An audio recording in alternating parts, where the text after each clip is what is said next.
Okay, this is gonna be a little bit different from what we're used to. This is being recorded in post because I've discovered that the share factory thingy on PS4 lets you combine clips and record some post commentary and all kinds of cool things. I didn't know that. I feel like I checked out Share Factory like when I very first got my PS4 and it didn't have anything like that. So it just never crossed my mind to check out if they'd add anything. Oh, you don't have to say it. Before, the round table was chock full of I was hoping that if I talked to him, I could it's home to puff chests. rub it in his face that I've got me a maiden now, but Disappointed. I oh don't well. blame you. But still, the round table has its perks. So my intention here Why not? was to wander the overworld, because as much as I'm enjoying giving commentary, and even after 15 hours, I haven't really gotten bored of talking. Like I mentioned in one of the previous videos that Souls games just kind of bring that out in me, just bring out the blabbermouth in me. I do think there's a limit to how much commentary I could get out of just, wandering areas that I've already been to, just looking for anything I missed. And with a game like this, like an open world game like this, you're gonna, you're gonna.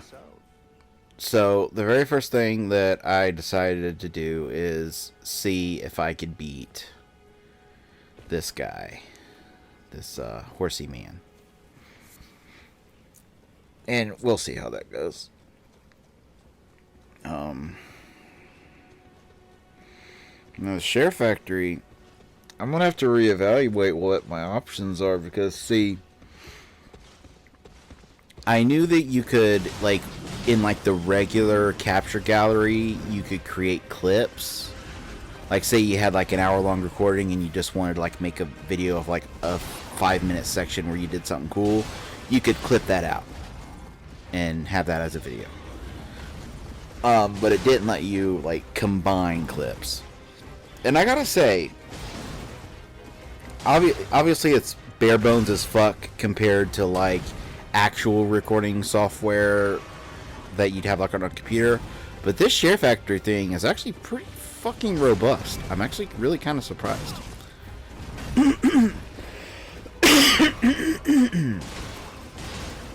So what I think I'll do is I'll just remember anytime I'm playing anything, I'll remember that I always have this option. And if anything cool happens, I might, click the save button. And then once I've got enough, out of just various games that I'm playing but not recording, once I've got a chunky chunk of footage, I could plop it all together, make a video out of it. So that's kind of neat. Because even though I think, yeah, this is 34 minutes and 1 second. Oh no. That's how long this ended up being after I did a bunch of cutting. Right there you saw my first cut. This is my second attempt on him.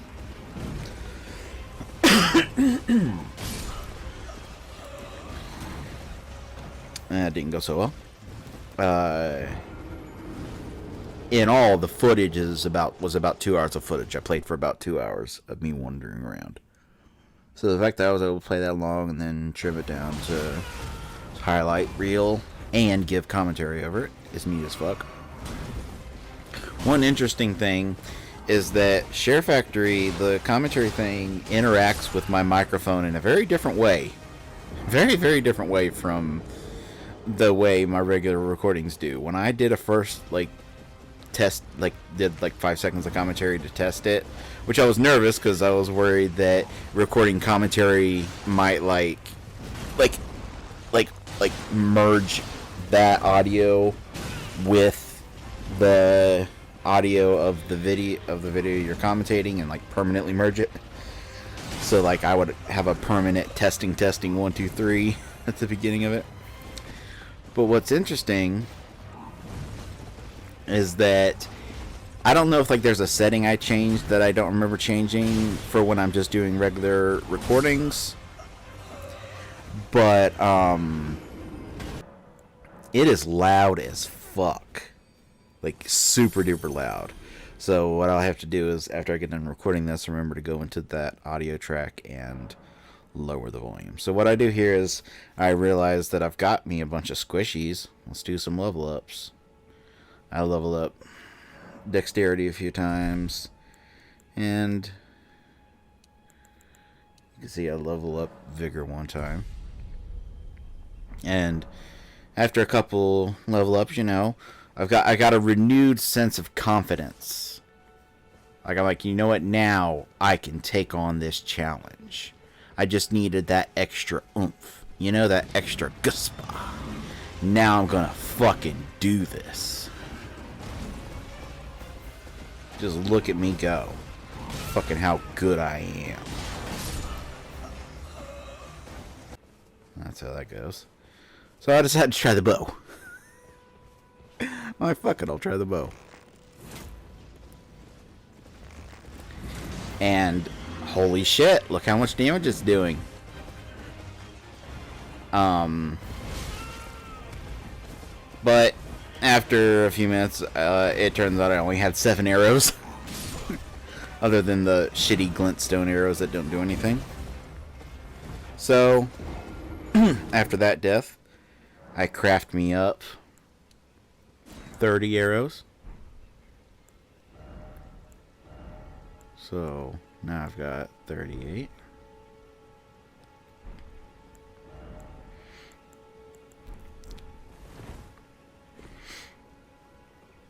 And we'll take a look at how this goes.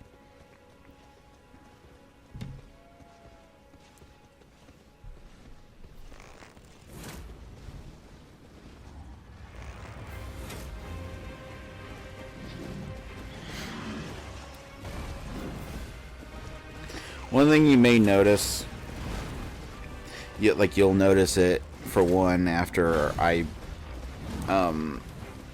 finally beat this guy. Spoiler alert. Is that I do like a lot of like gestures and like randomly yanking. I think like while I was talking about Share Factory during one of my deaths, you saw me like yanking the camera around really rapidly. And that was just like me attempting to show my frustration, because at the time I didn't know if I didn't know that I was gonna have a way of recording commentary, so I thought this would be like a completely silent video, and I'd have to like express myself 100% through. So you'll see a bit of that throughout some other parts of me like doing gestures and stuff. And that mighty shot,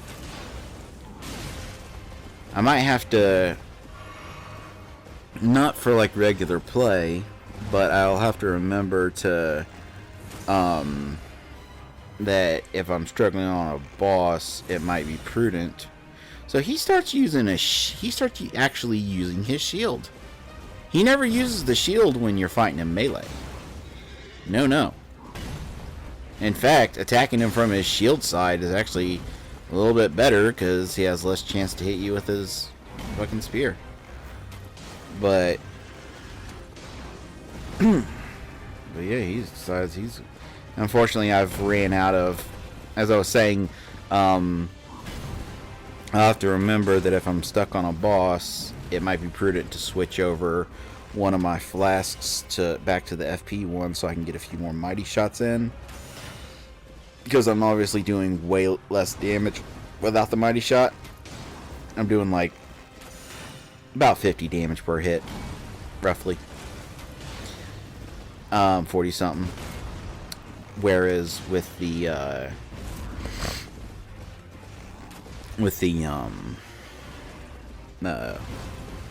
words that would come out of my mouth if I knew how to speak, with the mighty shot, I think I was doing like 100 something. So that's definitely getting the most out of each shot and also the most out of each arrow. You know, until you can get to a point where arrows are plentiful. Like there does always come a point, kind of a turning point where, like how much arrows cost to buy versus like how much like souls you're getting from enemies. In these games, there always does come a kind of a turning point where you could just farm some souls for like 10 minutes and like max your fucking storage of arrows. But in the early days, it is. And at this point, I'm out of arrows, other than the glintstone ones. And you saw me fire one. That's why he's purple now. You saw me fire one of those at him, and it didn't do jack shit. So I just had fucking switched back to my melee. So we'll see if I can finish him off with melee.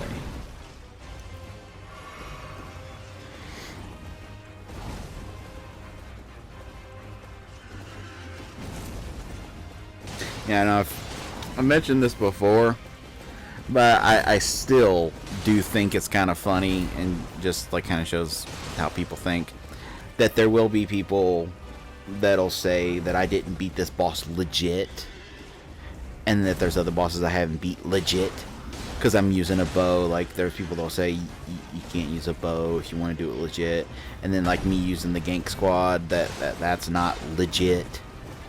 And I find that funny because they say that while wielding their fucking hovel armor and hovel ring and giant fucking tree trunk size sword and giant shield.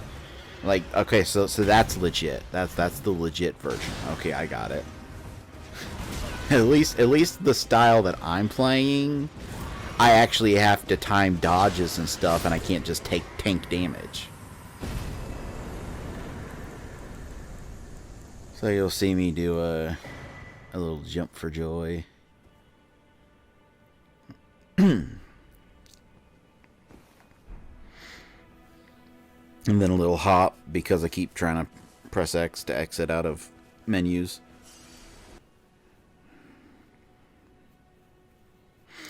Now, right up the road from that is this little area.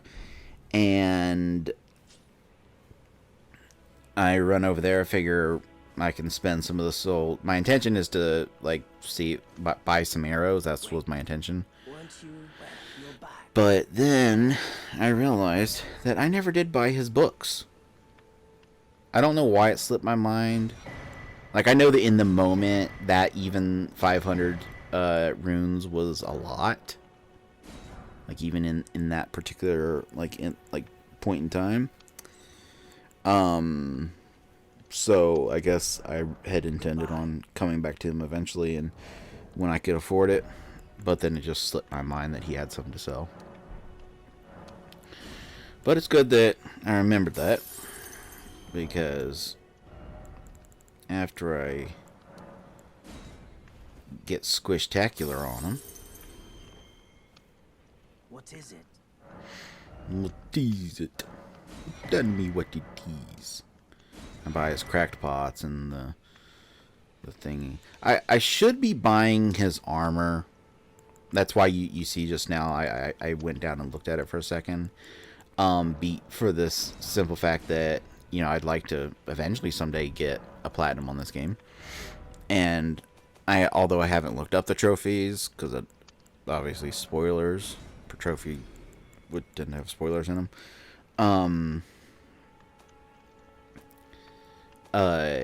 Usually in these games there's a trophy for like having like every equipment in the game, so you have to have like at least one of each item. That's why you see me going through and selling off any duplicates I got. I apologize for the sniffling and coughing in this. That's just okay. So I'm gonna comment on this now, because I think the part of the video where it actually comes up, it's kind of hectic and I have other shit to comment on. But if you recall, when I went to the blacksmith in like the last or second to last episode, one of the episodes, So as you can see, it's a good thing I bought those books because it turns out he had those came with some arrow crafting recipes, which still aren't quite as strong as the ones that you can buy, which I still find strange because to me, grinding up runes is quicker and easier than grinding up the materials to make something. So you'd think, but I'm assuming that there's going to come a point where the ones you can craft are a lot stronger, but require rarer ingredients. But anyway, actually, I may have ran out of time to. I can actually see in the timeline as it's going by when a cut's going to happen. So I'm looking around on the map, and I see this telescope-looking thing. And so I make a beacon. Like, I'm going to go check that out. Then as I'm making my way towards it, I see a little campfire. I'm like, you know what? I want to check out the campfire. Okay, this will be a good time for me to talk about what I was going to talk about. In one of the previous videos, I complained about there not being, like, I didn't have enough of the stones to upgrade my weapon even once, and I found that really odd because I could have sworn I had found a bunch. But at one point near the end of this video, I picked one up and it has a 2 next to it, and I kept thinking that meant that I was getting 2 of them. But then I remembered that Bloodborne did one of the previous games did something. Okay, so got my bow, and oh fuck, I'm heading towards the campfire, and then this guy just comes in, fucking surprise motherfucker, and it's like, I'm just gonna say that I'm not proud of how this battle turns out, because I was, first off, I'm in the mindset of I'd rather not do boss battles other than, like, I had decided to do that horseback guy and attempt him a few times, but I didn't want to do any other boss battles in this, like, post-recording style, especially since I didn't know that I could do post-commentary.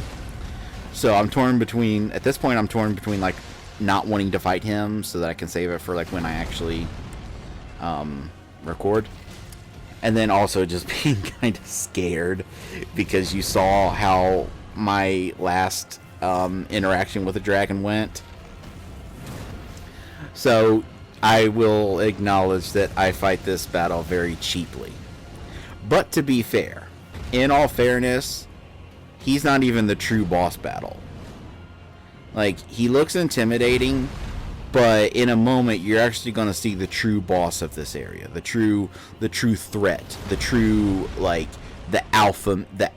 You think the dragon is strong. The dragon ain't shit. The dragon ain't shit. The dragon ain't shit.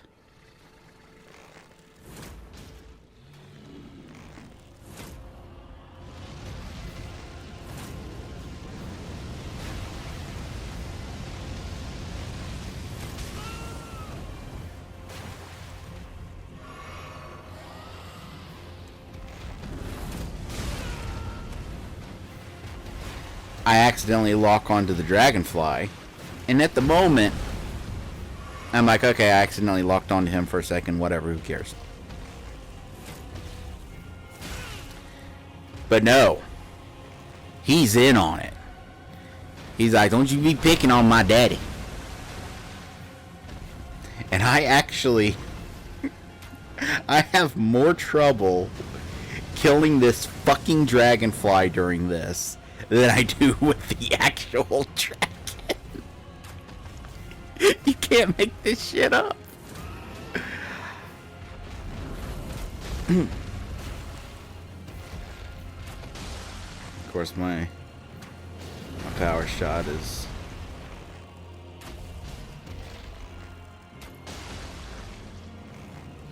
And here he comes again.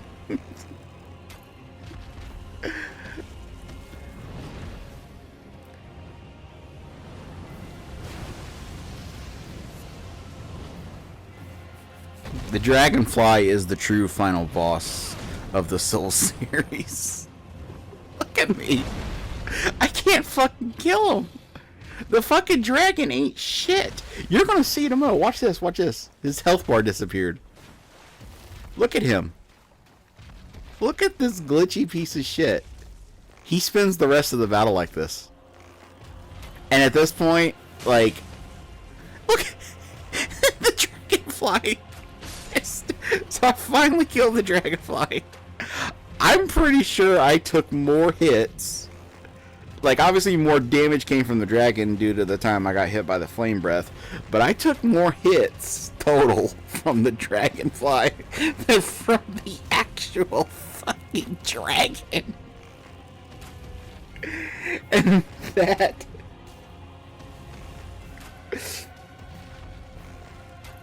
And I know I maybe should have ran up there and tried to fight him legit, but here's the problem. He was so low on health, and when enemies get glitched like that, it's very easy for if you try to fight them when they're like that, it's very easy for you to get killed.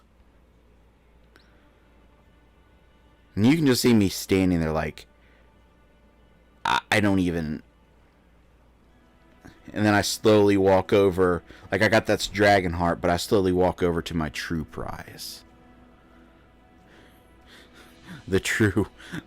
My true trophy. And then I do a hop. Because I'm happy. And then a little ways off to the side, I find a,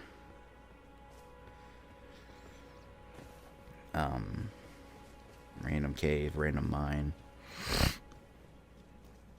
And I go into it, not because I'm going to actually explore it, because I don't want to explore anything other than, like, overworld stuff. I noticed a little extra room up there. But because I was, like, 90% certain that once I took that lift down, there was going to be a thing. So I just wanted to light that so that I would have it as a fast travel point for when I am ready to for when I am ready to actually, you know, there's sometimes that I think words are going to come out of my mouth and then they don't.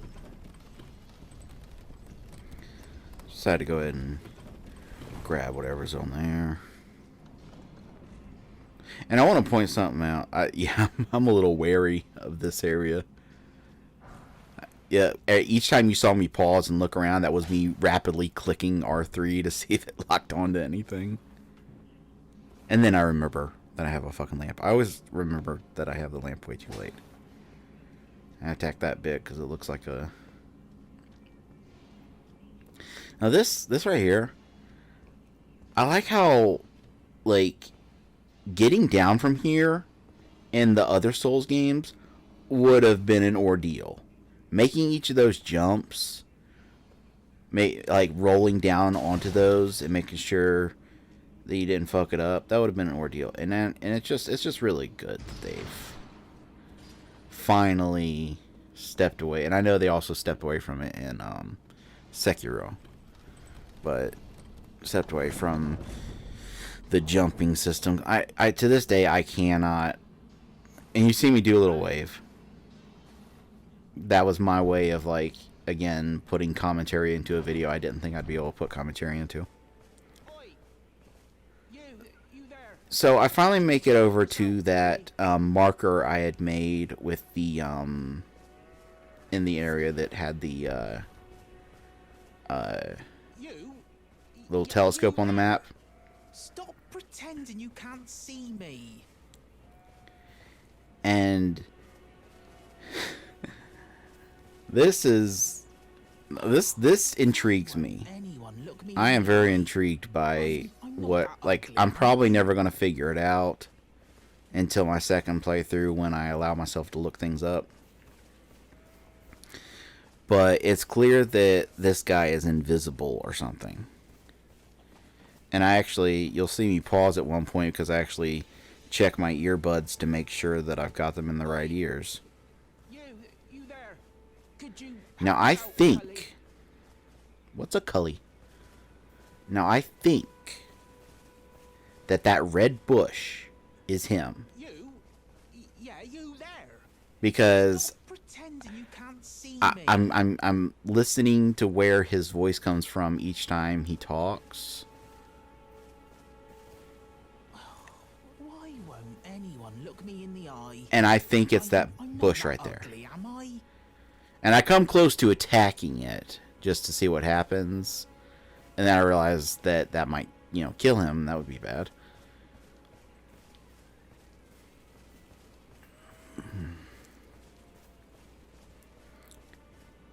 But this is one of the things I love about Dark Souls. Even if, like, Could you you help us know, out, Cully? even if there's a good chance I may not ever be able to discover the secret on my own, and will end up having to look it up some after my first you playthrough. there? Stop Little pretending mysteries you like can't this, see just me. I love it. And like, you know, open world games like Rockstar games have like those stranger meetings and stuff, like where you run into random strangers and have like little random story encounters. And this is like the Dark Souls version of that, so that's kind of cool. So I put a little marker. All right, so up the ways. Here's it. This is weird. I don't really understand what happened here, or I do, I think. So I find a grace site. As you can see, it's not one I had done before because I touched it and it did the touch grace thingy. And there's a big group of people that I'm gonna have to fight. And eventually, I decide to bring out the gank squad because just look how many there are, and one of them captain ones that like are super strong. And it's just, you know how I feel about spears. I just don't like that there's a weapon that, and it's even worse than this because there's no kick. Like in the old games, there was like a way to like kick their shield and maybe like put them into a stagger that way. But if you don't have a weapon that can stagger them, like, it's so hard to fight them. Like, I can't, for the life of me, think of how I'm expected to fight them without, like, using cheap tactics. But anyway, after I beat them, I noticed that chest is open. And, the runes that I had come across during the fight also open. So this is one that I already did. And so I think when I turn and you see a gate, when I turn left, you see that gate up there. I don't actually go up and look, but I think up near that gate would be another side of grace, and that's where that's like the one where I originally got the horse. And then inside that gate is that little like thing that leads up and has one of them giant dudes with the sword that drops down in the audio. So anyway, the reason I teleported here is because I was again looking around on the map and I saw this little symbol. And I just wanted to go check it out and see if it meant anything. And also I was looking around this area anyway because I don't have the map filled in for this area. And I got the map piece for like further up north, and so I got a gap in my mappage. As you can see, I got a big gap in my mappage. I don't like that. At this point, you see what I'm doing is I'm looking for that beacon I made because I realize I don't need it anymore. I don't want a bunch of random beacons taken up. And I was about to put a beacon there, but I realized I was close enough to it that I really didn't need to.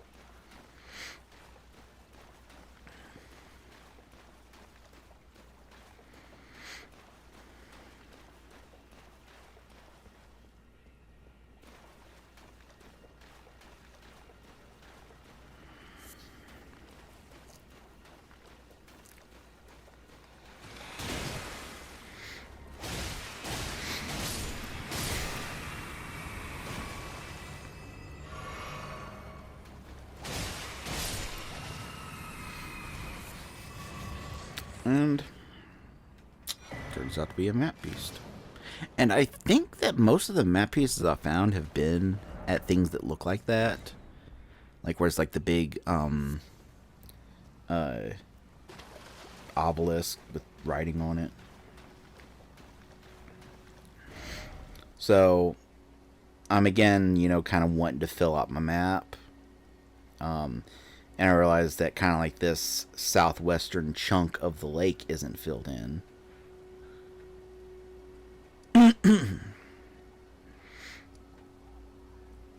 Now I kind of want to like, so I travel to there because I want to try to fill in that portion of the map.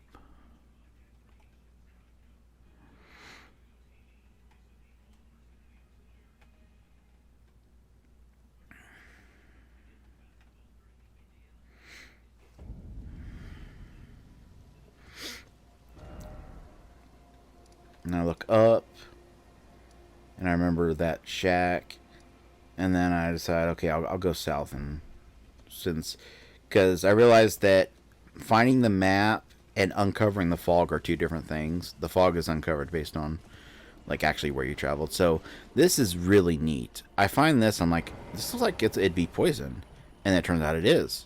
And that's when I realized that your horse protects you from poison, and that is super fucking neat. Obviously, it's not like foolproof, because like if you run into like enemies, you're gonna be limited in your options. So I find this guy that's like coughing, and even though he doesn't like, I get around him to like see if like I can talk to him or something, but I just decide to put him out of his misery. I get poisoned in the process, but luckily I had crafted a few poison healies, healy dealy does. Healy dealy does, healy dealy does. Okay, in a second you're gonna see me, and I think I addressed this at the beginning of the commentary, but I'll readdress it now just in case I trailed off like I tend to. You see how that says smithing stone 2? I had found a lot of those, and I've realized that the reason why I still can't upgrade is I need smithing stone 1s. And I think Bloodborne did the same thing, where it had like, I don't think it did it with the upgrades, because it had like bloodstone chunks and bloodstone shards and twin bloodstones. But like something it did, maybe it was Sekiro that did something like it. I just remember one of the other games did the same thing, where instead of having like different names for the different upgrade items, it just had numbers next to it. So I died to that because I'm poisoned, and I'm also like, I'll put it like this: it's not that like, I don't want it to seem like I died because I suck.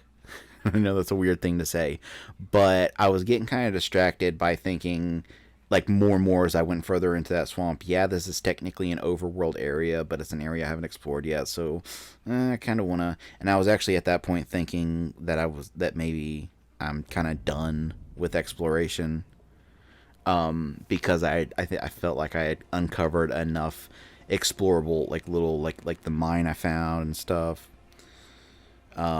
To end it. So this commentary is about to end.